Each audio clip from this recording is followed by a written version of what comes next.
Just now, two individuals who did escape Afghanistan with the help of Senator Cotton. That's Syed, is a college student who was brutally attacked by the Taliban while trying to get to the airport. And Mohammed, whose identity we are keeping hidden, is an interpreter and an American citizen who fled with his family. Syed, tell us about your story. Yes, so my story is that I tried to go to the airport as I got an email from the embassy that said that I had to make my way to the Karzai airport. And as I made my way there was already 1,000 people there. I mean, people that were there from the first day that was inside the airport. They stayed outside when they were even kicked out. A lot of people that was not documented, and a lot of U.S. citizens.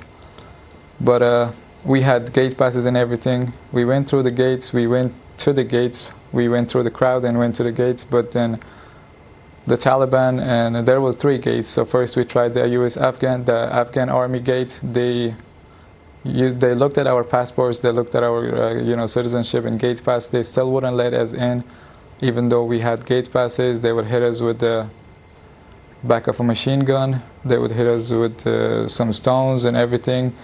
So we tried 2-3 times. Couple times they would hit women. I mean, we saw children die in there. We saw everybody getting on the ground. We saw the air forces, the Taliban and the Afghan army shooting on the ground, shooting on the air. They even used to throw a flashbang. So we tried several days. We tried 2-3 days to get through the gates, but we were supposed to be the priority because we were the U.S. citizens. But I guess apparently they would let people in that they knew. So mainly they target Hazaras, which they, the way we speak, the dialogue and everything. They would only. Yes. Yeah, so you feel lucky that you have gotten out, correct? Yes, I mean, we literally lost hope. We went 3 times. We still couldn't get through the crowd, and it was just impossible for us to get out with the women and children that we had. Let me go to Mohammed. Mohammed, you were an interpreter. You had gone back for a funeral of a family member in Afghanistan. Then you were stranded there. You still have family there. You helped the Americans out. Now, all of that data that would probably identify you and connect you to your family is in the hands of the Taliban. That's got to concern you tonight. Yeah, actually, sir, most people are worried about his family, about those friends and family which they are stuck in the gates and they can't enter the gates.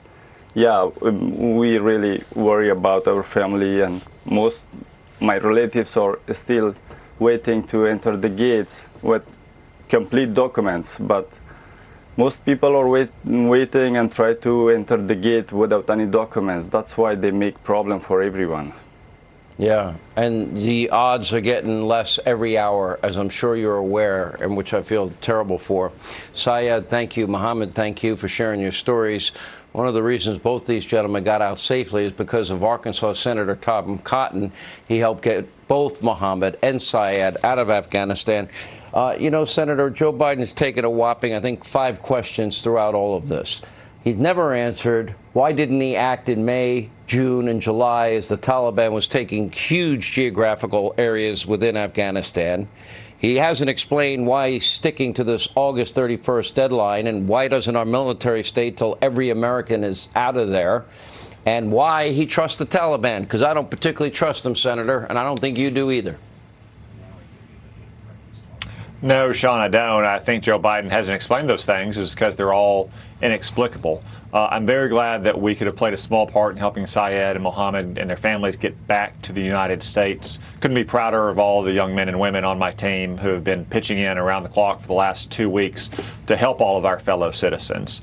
But I think the news tonight gives an example of why it's so ill-advised for President Biden to be rushing to this August 31 deadline. All Americans around the airport have been told to leave immediately because of a terrorist threat. Let's hope that there's not a terrorist attack for the safety of our troops. But the very fact that Joe Biden is sticking stubbornly to this August 31 deadline indicates that all it takes is for the Taliban or ISIS or Al-Qaeda to continue with these kind of threats to prevent hundreds, if not thousands, of Americans from being left behind enemy lines come Tuesday.